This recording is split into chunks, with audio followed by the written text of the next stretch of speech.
புகழ்பெற்ற செந்துறவி ஒருவர் இருந்தார். அவரைப் போன்று அமைதியானவர்கள் உலகில் இல்லை. அவருக்கு கோபமே வராது என்பதால் அவரது புகழ் மற்ற நாடுகளுக்கெல்லாம் பரவியது. துறவியின் புகழ் கண்டு ஒருவன் பொறாமைப்பட்டான். எப்படியும் அவரை கோபமூட்டி அவரின் புகழுக்கு களங்கம் விளைவிப்பது என்ற எண்ணத்துடன் செந்துறவியின் ஊருக்கு வந்தான். நேராக துறவியை தேடி வந்த அவன் அவர் பாடம் சொல்லித்தரும் மடத்திற்கு வெளியே நின்று கொண்டு சத்தமிட்டான். ஏ அறிவிழந்த செந்துறவியே, முட்டாளே, வெளியே வா.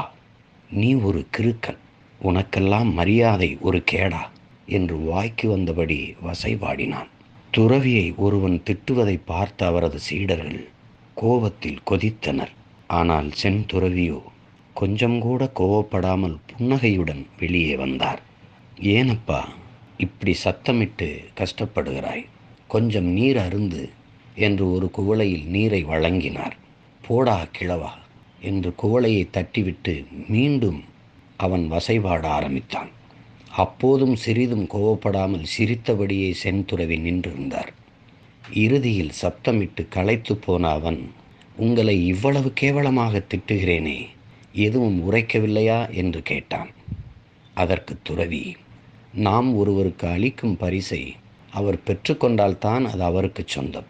இல்லை என்றால் பரிசை வழங்கியவருக்குத்தான் அந்த பரிசு சொந்தம் என்றார். முடிவில் அவமானப்பட்டவனாய் தோற்று போய் திரும்பினான் அவன். நாம் மற்றவர்களுக்கு தீமை செய்தால் இறுதியில் அதன் பலன் நம்மையே வந்தடையும். கோபத்தால் கோபத்தை வெல்ல முடியாது.